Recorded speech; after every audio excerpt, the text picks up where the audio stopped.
रात का समय था।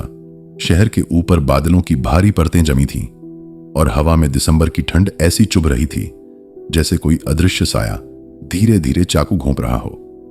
शहर की इस अंधेरी ठंड में एक पुराना 2 मंजिला घर खड़ा था, मामा राकेश का घर, जिसने अपने भीतर कितने रहस्यों को दफन कर रखा था कोई नहीं जानता था। घर के बाहर से यह आम घरेलू घर लगता था, लेकिन अंदर एक ऐसी कहानी पल रही थी जिसे बोलने की हिम्मत किसी में नहीं थी। घर के अंदर सना, राकेश की भांजी, अपने कमरे में बैठी खिड़की के पास अंधेरी सड़क को देख रही थी। उसकी उम्र अभी बस 24 की थी। कॉलेज पूरा करके उसने अभी अभी एक स्कूल में जॉब शुरू की थी। आंखों में थकान थी, चेहरा फीका सा और मन में लगातार भारीपन।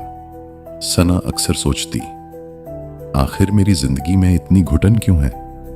क्यों लगता है मैं किसी कैद में रह रही हूं? उसने गहरी सांस ली और खिड़की बंद करने ही वाली थी कि नीचे से जोरदार थाली पटकने की आवाज आई। उसने डरकर सिर घुमा लिया। यह आवाज कौन दे सकता था? वह जानती थी, मामा राकेश। राकेश की आवाज गूंजी, सना नीचे आओ अभी। कितनी बार कहा है खाना टाइम पर लगाना? उसके शब्दों में कोई सामान्य गुस्सा नहीं था, बल्कि एक अजीब सा अहंकार, एक हुक्म चलाने वाले की क्रूरता जो कई सालों से सना की जिंदगी का हिस्सा बन चुकी थी। सना धीरे धीरे सीढ़ियां उतरने लगी। हर कदम पर उसका दिल तेज धड़क रहा था। नीचे पहुंचते ही राकेश ने उसकी ओर घूर कर कहा, तुम्हें कितनी बार बताया है मैं इस घर का मालिक हूं। मेरी बात न मानो, यह मैं बर्दाश्त नहीं करता। सना हल्के स्वर में बोली, मामा स्कूल से आज लेट हो गई थी मैं। चुप, राकेश ने टेबल पर हाथ मारकर कहा, तुम्हें मैं खाना खिला रहा हूं, सिर पर छत दे रहा हूं, वरना तुम होती कहां? तुम्हारे बाप ने क्या छोड़ा है तुम्हारे लिए? सना की सांस अटक गई। उसने अपनी मुट्ठियां कस लीं, लेकिन कुछ बोलने की हिम्मत नहीं हुई। राकेश की आंखों में एक अजीब सा संतोष उभर आया। उसे पसंद था सना का डरना। फ्लैशबैक। कहानी की शुरुआत 5 साल पहले। सना की मां का निधन हो चुका था और पिता अचानक दिल का दौरा पड़ने से गुजर गए। उस समय सना कॉलेज में थी, अकेली, हताश और किसी सहारे की जरूरत में। उसी समय उसके मामा राकेश ने आगे आकर कहा था, बेटा यही समय है परिवार की जरूरत होती है, मेरे घर आ जाओ। सना को उस वक्त यह सच्चा सहारा लगा था, लेकिन वह नहीं जानती थी कि मामा का सहारा एक पिंजरा था। पहले महीनों में सब नॉर्मल रहा, फिर धीरे धीरे राकेश का असली चेहरा सामने आने लगा। वह सना के आने जाने पर कंट्रोल करने लगा, दोस्तों से मिलने पर रोक फोन की स्क्रीन तक चेक करने लगा। घंटों तक उसे उसकी कमजोरियां याद दिलाता। हर चीज में आदेश, हुक्म, चीखें, और यह सब धीरे धीरे बढ़ता गया। सना अक्सर सोचती, क्या मैं सच में अकेली हूं? क्या मेरी कोई कीमत नहीं? वर्तमान में वापस रात के खाने के बाद राकेश सोफे पर बैठा टीवी देख रहा था। सना किचन में बर्तन धो रही थी। धीमे धीमे उसके हाथ कांप रहे थे। उसने खुद से पूछा, क्या मैं हमेशा ऐसे ही रहूंगी? क्या मैं कभी आजाद हो पाऊंगी? क्या कोई मुझे समझ पाएगा? अचानक पीछे से राकेश की आवाज आई, कल मेरे ऑफिस की पार्टी में चलना है तुम्हें, तैयार रहना, समझी? सना ने पलट कर कहा, लेकिन मामा कल स्कूल में मेरी मीटिंग है। मीटिंग? राकेश जार कर बोला, मेरी बात बड़ी है या तुम्हारी मीटिंग? तुम्हारा काम है मेरी इज्जत बढ़ाना। तुम्हें जैसा कहूं वैसा करोगी। सना के दिल में गुस्से की एक हल्की चिंगारी उठी, पर वह दबा दी। मुड़कर बोली, ठीक है। लेकिन भीतर एक आवाज चीख रही थी, कब तक? आखिर कब तक? अगली सुबह का तूफान। सुबह सना उठी तो देखा राकेश पहले से ही गुस्से में है। ये क्या पहन रखा है? मैं कह रहा हूं पार्टी है और तुम स्कूल वाली ड्रेस में हो। उसने उसकी बांह पकड़ ली। पकड़ इतनी कड़ी थी कि सना की त्वचा लाल हो गई। सना ने पहली बार थोड़ा जोर से कहा, मामा दर्द हो रहा है। मैं अपने स्कूल तुम्हें जितनी इजाजत में देता हूं उतनी ही आजादी है तुम्हारी। राकेश दहाड़ा। उसके शब्दों में घृणा, शक्ति और एक क्रूर स्वामित्व की बू थी। सना की आंखें भर आईं। उसने कांपते हुए पूछा, आप ऐसा क्यों करते हैं? आप मुझे इंसान नहीं समझते क्या?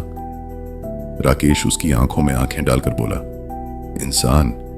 तुम हो मेरे घर की जिम्मेदारी, और जिम्मेदारियां बोलती नहीं, निभाई जाती हैं। सना चुप हो गई, लेकिन इस बार अंदर कहीं कुछ टूट गया। पहला मोड़, सना की चुप्पी टूटने की शुरुआत। उस दिन स्कूल में उसकी टीचर फ्रेंड नैना ने पूछा, क्या हुआ सना, तू बहुत परेशान लग रही है। पहले तो सना ने चुप्पी साधे रखी, लेकिन जब नैना ने उसके हाथ पर लाल निशान देखे तो उसने गंभीर आवाज में पूछा, सच बता, ये किसने किया। सना की आंखें भर आईं, होंठ कांपे, और फिर पहली बार उसने धीरे से कहा, मेरा मामा। नैना सन्न रह गई। उसने कुर्सी के पास बैठकर कहा, तू अकेली नहीं है, ये गलत है, बहुत गलत। सना उसी पल टूट गई और रो पड़ी। नैना ने उसका हाथ पकड़कर कहा, ये जो तू सह रही है ना, ये प्यार या जिम्मेदारी नहीं, डोमेस्टिक अब्यूज है। इसे सहकर तू बस खुद को खा रही है। सना हकबका गई, उसकी आंखें फैल गईं। उसे लगा जैसे किसी ने पहली बार उसकी जिंदगी का सही नाम लिया हो, अब्यूज।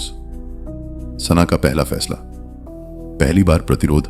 स्कूल के बाद सना घर पहुंची तो राकेश दरवाजे पर ही खड़ा था, घूर रहा था। उसने कड़क आवाज में पूछा, किससे बात कर रही थी तुम स्कूल में। मुझे पता है तुम किसी से शिकायत करोगी। सना ने धीरे से लेकिन दृढ़ता से कहा, मैंने कुछ भी गलत नहीं किया। मुझे मत सिखाओ क्या गलत है। राकेश गिर जा, तुम मेरी हो, जब तक इस घर में हो मेरी बात माननी पड़ेगी। इस बार सना की आंखों में डर कम और दृढ़ता ज्यादा थी। मैं आपकी चीज नहीं हूं, उसने धीमे पर साफ स्वर में कहा। राकेश उसका कंधा पकड़ने बढ़ा, लेकिन इस बार सना ने हाथ झटक दिया। हाथ मत लगाइए मुझे। राकेश कुछ क्षण के लिए चौंक गया, इतना कि वह कुछ बोल ही ना पाया। उस रात सना अपने कमरे में बैठकर देर तक सोचती रही। दिल में डर था, पर उसके नीचे एक नई आग भी थी। रात की हवा भारी थी, कमरे की चारों दीवारें जैसे सिमटकर सना के ऊपर गिरना चाह रही थीं। वो अपने कमरे का दरवाजा कसकर पकड़े खड़ी थी। बाहर राकेश की धीमी और भारी सांसों की आवाज हर सेकंड डर को और गहरा कर रही थी। टक टक टक। राकेश की उंगलियां अब दरवाजे पर लय में चल रही थीं, धीमी, खतरनाक और किसी शिकारी की तरह। फिर अचानक सब शांत हो गया। इतनी गहरी शांति की सना की धड़कनें भी सुनाई देने लगीं। कुछ देर बाद राकेश वापस अपने कमरे में चला गया, लेकिन सना की रात खत्म नहीं हुई थी। वह जान चुकी थी कि अब खामोश रहना खुद के खिलाफ अपराध होगा। अगली सुबह, तूफान की शुरुआत सुबह होते ही घर में एक अजीब सी चुप्पी थी। राकेश किचन में बैठा चाय पी रहा था, लेकिन उसकी आंखों में रात का पागलपन छिपा नहीं था। जैसे ही सना नीचे आई, राकेश ने बिना पलक झपकाए कहा, आज ऑफिस की पार्टी है, तुम्हें चलना ही पड़ेगा, मेरी इज्जत का सवाल है। सना ने धीमे लेकिन मजबूती से कहा, मैं नहीं जा रही। राकेश ने गुस्से में मेज पर कप दे मारा। तुम्हें लगता है तुम बहुत बड़ी हो गई हो? फिर धीमे दबे स्वर में बोला, याद रखना सना, घर की चार दीवारी में लोग चीखें भी तो आवाजें बाहर नहीं जाती। सना के अंदर डर और घृणा दोनों उठे, लेकिन वह पलटकर बोली, आप मुझे कैद नहीं कर सकते, मैं आपकी जिम्मेदारी नहीं, इंसान हूं। राकेश आगे बढ़ा, लेकिन इस बार सना पीछे नहीं हटी। उसकी आंखों में पहली बार हिम्मत की एक ठंडी चमक थी। पहला बड़ा कदम, सना का सबूत जुटाना। स्कूल पहुंचते ही सना नैना के पास गई। उसकी आवाज कांप रही थी। नैना, मुझे मदद चाहिए, मैं इस घर से निकलना चाहती हूं, लेकिन मेरे पास सबूत नहीं है। नैना ने बिना सोचे कहा, मैं हूं, जो भी करना होगा करेंगे। उसी शाम दोनों ने एक प्लान बनाया। मोबाइल रिकॉर्डर ऑन, घर के अंदर की बातें रिकॉर्ड करना, राकेश का व्यवहार, धमकियां, गुस्सा, सभी। इसके साथ ही नैना ने एक वुमेन सेल अधिकारी शालिनी मैम से संपर्क किया। शालिनी ने फोन पर कहा, सबूत इकट्ठा करो, फिर मैं बाकी संभाल लूंगी। सन्ना को अंदर से पहली बार उम्मीद महसूस हुई। सबूत जुटाने की शुरुआत उस रात जैसे ही राकेश घर आया। वह नशे में था, चेहरे पर लालिमा, आंखों में वह पुराना पागलपन। सना डरते हुए भी रिकॉर्डर चालू करके मेज पर रख देती है। राकेश चिल्लाया, आज फिर तुम स्कूल गई थी? मैंने मना किया था। सना बोली, आपके मना करने का क्या मतलब, मेरी नौकरी है।